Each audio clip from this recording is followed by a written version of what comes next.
പച്ചമലയിൽ പവിഴമലയിൽ പട്ടുടുത്ത താഴ്വരയിൽ കണ്ടുമുട്ടി അന്നൊരിക്കൽ രണ്ട് കൃഷ്ണമൃഗങ്ങൾ ഇണയുടെ കൈകൾ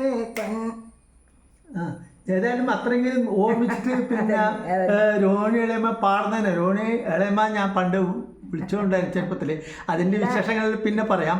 അപ്പോൾ ഈ ഒരു 4 പേരെങ്കിലും ഓർമ്മിച്ചെടുത്ത് പാടാൻ പറ്റുന്നതിന് വലിയ കാര്യം. ഈ ഒരു വയസ്സിൽ വളരെയധികം പിന്നെ പ്രായാധിക്യം കൊണ്ട് വിഷമത്തിലുണ്ടെങ്കിൽ കൂടി എൻ്റെ അടുത്തേക്ക് ഇന്ന് വന്നു. അപ്പോൾ അങ്ങനെ ഒരു പാട്ടിൽ കൂടി തുടങ്ങി. ഈ പച്ചമലയിൽ എന്നുള്ളത് ഞാൻ ആദ്യമായിട്ട് പാടിയ പാട്ടാണ്. അത് ഇവര് പാടുന്ന കേട്ടിട്ട് തന്നെ ഞാൻ പഠിച്ചത്. അത് വേറെ കാര്യം. അല്ല, അത് നല്ല അറിയായിരുന്നു. അതെ അതെ. അപ്പോൾ ആ ചെറുപ്പത്തിലുള്ള ആ ഒരു സന്തോഷം എന്ന് പറയുന്നത് എൻ്റെ മനസ്സിന് ഏറ്റവും സന്തോഷം പകർന്നു തന്നത് പിന്നെ രോഹിണി ഏട്ടി തന്നെയായിരുന്നു. രോഹിണി ഇളമയെന്ന് ഞാൻ ആദ്യം വിളിച്ചുകൊണ്ടായിരുന്നു. പിന്നെ ഇപ്പോൾ രോഹിണി ഏട്ടിയാക്കി. പിന്നെ ബാക്കിയുള്ളവർ രോഹിണി ഏട്ടി വിളിക്കുമ്പോൾ, കാരണം നമ്മൾ ചെറുപ്പത്തിൽ എല്ലാവരും അങ്ങനെ വിളിക്കുന്നത്, അപ്പോൾ അതുപോലെ നമ്മൾ വിളിക്കും. അപ്പോൾ കൂടുതൽ പേരും പിന്നെ രോഹിണി ഇളമയെന്നെല്ലാം ഇങ്ങനെ വിളിക്കും സന്തോഷത്തോടെ, ആ ബഹുമാനത്തോടെ. അപ്പോൾ അങ്ങനെ വിളിക്കുന്നിട്ട് ഞാനും അങ്ങനെ വിളിക്കാൻ തുടങ്ങി എന്നുള്ളതാണ് സത്യം. പിന്നെ അതുപോലെ രോഹിണിയുടെ പിന്നെ അനുജൻ ഗോപാലേട്ടൻ, അതുപോലെ തന്നെ നാരായണേട്ടി, ഇവരൊക്കെ എല്ലാവരും ഇവിടെ തന്നെ. അതെ, ഈ വീട് ഒരു ബീഡി കമ്പനിയായിരുന്നു സത്യത്തിൽ. അതെ അതെ അതെ. പിന്നീട് വലിയേട്ടൻ്റെ കല്യാണത്തിന് ആ ഒരു സമയത്തിന് ശേഷമാണ് രോഹിണിയേട്ടൻ എന്ന് പറഞ്ഞത് ഇവിടെ നമ്മ എല്ലാവരും നിൽക്കുന്നത് ശരിയല്ല എന്ന് പറഞ്ഞാൽ അങ്ങനെയാണ്. അപ്പോൾ അതുവരെ ഈ ഒരു വീട് എല്ലാവരും ആ വീട് തെറുപ്പുകാരുടെ അല്ലേ, ആ നാട്ടുകാരുടെ. അപ്പം അവരുടെ ആ ലാളനയിലൂടെയാണ് ഞാൻ വളർന്നത്. കാരണം കത്രികയുടെ ആ ഒരു താളം, അതുപോലെ തന്നെ അങ്ങനെയൊക്കെ കാണുമ്പോൾ വളരെ ഒരു സന്തോഷമായിരുന്നു ചെറുപ്പത്തിൽ.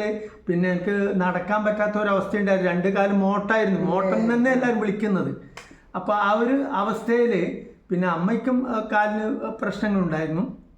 അപ്പോൾ അങ്ങനെയാകുമ്പോൾ അമ്മയ്ക്ക് തന്നെ കൂടുതൽ ലാളിക്കാനുള്ള ഒരു വിഷമം അന്നുണ്ടായിരുന്നു. ആ ഒരു അസുഖം പിടിച്ച ഒരു സമയം ഉണ്ടായിരുന്നു.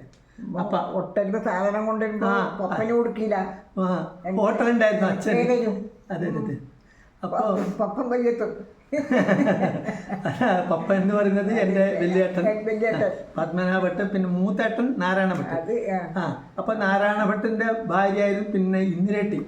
അപ്പൊ ഇന്ദിരേട്ടിയുടെ പിന്നെ ആ വരവോടുകൂടി പിന്നെ ഇവിടുന്ന് ആ ബീഡി തെറുപ്പുകാരൊക്കെ എന്ന് വെച്ചാൽ, ബീഡി തെറുപ്പുകാർ പറഞ്ഞാൽ അവരെ താഴ്ത്തി പറയുന്നതല്ല, അവരെ ഞാൻ ബഹുമാനത്തോടെ കാണും. കാരണം അവരുടെ ആ ലാളനയിലാണ് ഞാൻ വളർന്നത്.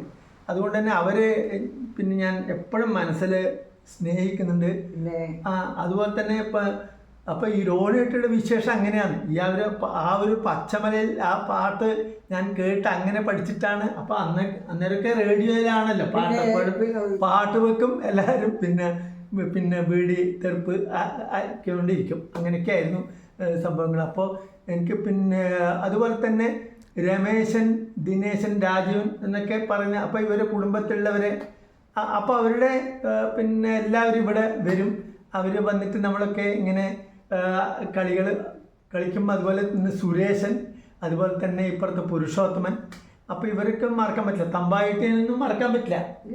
തമ്പായിട്ടും പിന്നെ എല്ലാവരും ഈ വീട്ടിൽ തന്നെയായിരുന്നു. എല്ലാവരും വന്നിട്ട് ആ ഒരു സ്നേഹത്തോടെ ഉള്ള ആ പെരുമാറ്റം. അതെ അതെ. ഏതായാലും പിന്നെ അതുപോലെ പാർവതിയമ്മയൊക്കെ ഉണ്ടായിരുന്നു. പിന്നെ വെള്ളച്ചമ്മ, പിന്നെ മീനാക്ഷിയമ്മ, എല്ലാവരും ഇപ്പോൾ ഓർക്കാൻ പറ്റുന്നുണ്ട്. അതുപോലെ അപ്പുറത്തൊരു പാർക്കുട്ടിയുണ്ട്, ഇപ്പുറത്തൊരു മാധവേട്ട്. പിന്നെ അവരൊക്കെ എല്ലാവരും പിന്നെ സ്നേഹ പരിലാളന എനിക്ക് കിട്ടിയിട്ടുണ്ട് എന്ന് തന്നെ വേണം പറയാം. ഏതായാലും പിന്നെ നിങ്ങളുടെ പിന്നെ അനുഭവങ്ങൾ ഇനി വേറെ നമുക്കൊന്നും ഒരു ഓർമ്മയില്ല. പറഞ്ഞിട്ട് കാര്യമില്ല, ഒന്നും ഓർമ്മയില്ല. പണ്ട് വളരെ കഷ്ടപ്പാടായിരുന്നു. അതെല്ലാം നല്ല ഇതന്നെ. കഷ്ടപ്പാട് എന്ന് പറഞ്ഞാൽ അതിനപ്പുറം പിന്നെ വേറെ ഒന്നുമില്ല. അച്ഛന് ഹോട്ടൽ ഉണ്ടായിട്ട് പോലും പിന്നെ അച്ഛൻ അവസാനം കടത്തിൽ പോയി. കാരണം അച്ഛൻ എല്ലാവരും പുസ്തകത്തിൽ എഴുതുന്നല്ലാണ്ട് പൈസ കൊടുക്കുന്ന അത്യാവശ്യം ചിലവർ മാത്രമാണ്. അപ്പോൾ അങ്ങനെയാകുമ്പോൾ അവസാനം അച്ഛന് ഹോട്ടൽ പൂട്ടേണ്ടി വന്നു. അപ്പോൾ അങ്ങനെയൊക്കെ ഒരു കഥകൾ വേറെ ഉണ്ടായിരുന്നു. പിന്നെ അച്ഛൻ പൂജ ചെയ്യാൻ പോയി. അച്ഛൻ അങ്ങനെ മന്ത്രതന്ത്രമൊന്നും പിന്നെ പഠിച്ചില്ല. പക്ഷെ അവിടെ പിന്നെ രാശി വെച്ച് നോക്കുമ്പോൾ അച്ഛനെ കാണുന്നത് ദേവി പറഞ്ഞ അച്ഛനോട് പിന്നെ നീ തന്നെ പൂജയ്ക്ക് നിനക്ക് അറിയാവുന്ന എന്തെങ്കിലും മന്ത്രം മതി, മന്ത്രം ഇല്ലെങ്കിൽ നീ വെറുതെ വന്ന് ഇരുന്നാൽ മതി എൻ്റെ അടുത്ത്. അപ്പം അങ്ങനെ അച്ഛൻ ഇടയ്ക്കിടയ്ക്ക് പറയാനുണ്ട് ദേവിയെ ഞാൻ സ്വപ്നം കാണുന്നുണ്ട്. എന്നിട്ട് അത് പിന്നെ വരച്ച് വെച്ചതുണ്ട് ഇവിടെ. അച്ഛൻ പിന്നെ സ്വപ്നത്തിൽ കണ്ട ആ വെള്ളിക്കുന്നത്ത് ഭഗവതി എങ്ങനെയാണെന്ന് പറഞ്ഞിട്ട് അച്ഛൻ വരച്ച് വെച്ചതുണ്ട്. പക്ഷെ പിന്നെ എന്തോ അത്ഭുതം എന്ന് പറയട്ടെ, പിന്നെ ഞാൻ കാറിൽ കൊണ്ടുപോയിട്ട് ആ വെള്ളിക്കുന്നത്ത് ആ ഭഗവതി ക്ഷേത്രത്തിൽ വെച്ചിട്ടാകുമ്പോൾ അവിടുന്ന് സ്വീകരിച്ചിട്ടില്ല ആ ഫോട്ടോ. അത് എന്തുകൊണ്ട് പറഞ്ഞാൽ അറിയില്ല. അത് ഇവിടെ തന്നെ വെക്കാനുള്ള ഒരു കൽപ്പനയായിരിക്കും ദേവി, അങ്ങനെ ആയിരിക്കും ചിലപ്പോൾ. ഏതായാലും രോഹിണി ഇന്ന് ഇവിടത്തേക്ക് വന്നു. അത് സ്നേഹം പങ്കുവെക്കാൻ പറ്റും. ഏതായാലും ഒരു പാട്ടം കൂടി രോഹിണി പാടണം. തമ്പ്രാൻ അതൊന്ന് പാടിയാലോ? ശരി.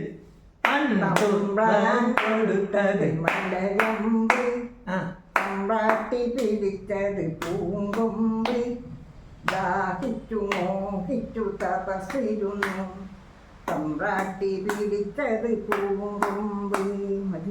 ഏതായാലും പിന്നെ ഈ ഒരു സമയത്ത് വന്ന് ഇങ്ങനെ എന്നൊപ്പം എനിക്ക് എൻ്റെ ഒരു ഭാഗ്യമാണ് ഇങ്ങനെ അടുത്ത് ഇങ്ങനെ കിട്ടുന്നത്. കാരണം എപ്പോഴെങ്കിലും വന്നെങ്കിലായാലും, കാരണം അങ്ങനെ നടക്കാൻ ബുദ്ധിമുട്ടാണ്, എങ്കിലും എന്നെ കാണാൻ ഓടി വരും. അതാണ് ഏതായാലും സന്തോഷം. ഇന്നത്തെ ദിവസം ധന്യം. അതന്നെ.